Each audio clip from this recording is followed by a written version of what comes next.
In this video, I'll guide you through how to track sequence performance in HubSpot.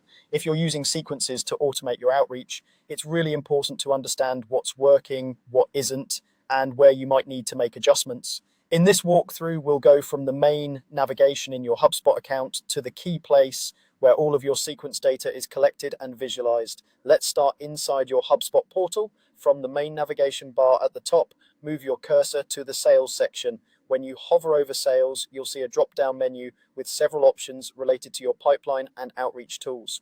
Look for the option labeled Sequences. This is where HubSpot keeps everything related to your automated email sequences and follow-up steps. Go ahead and click on Sequences. This will take you to the main sequences dashboard.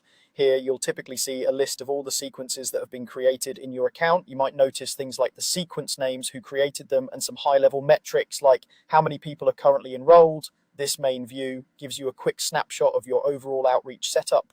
To really track performance in detail, though, you'll want to move into the analytics section. At the top of the sequences page, you'll see a few different tabs. One of these tabs is labeled Analyze. This is the area dedicated specifically to performance metrics and reporting for your sequences. Click on the Analyze tab at the top.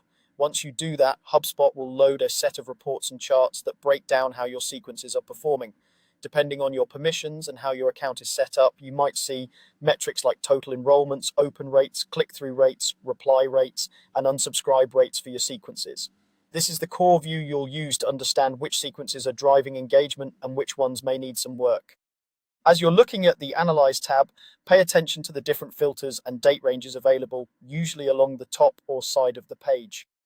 Adjusting these gives you more control over the data you're reviewing. For example, you might want to focus on performance over the last 30 days or compare how a sequence performed this quarter versus last quarter. You can also narrow in on specific sequences to see their individual performance instead of viewing everything at once. The real power of this Analyze view is in how it helps inform your decisions.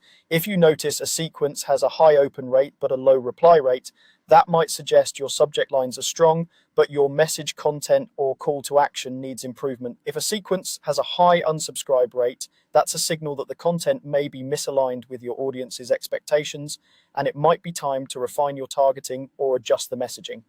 Make it a habit to come back to this Analyze tab regularly rather than treating it as a one-time check. Reviewing these numbers consistently helps you spot trends over time and react before small issues turn into bigger problems. As you test new subject lines, adjust timing between steps, or change sequence content, this is the place where you'll see the impact of those changes. So to recap the core workflow, from the main navigation, go to Sales, then select Sequences, and from there, click the Analyze tab at the top. Once you're in that Analyze section, you're in the central hub for tracking and understanding your sequence performance in HubSpot.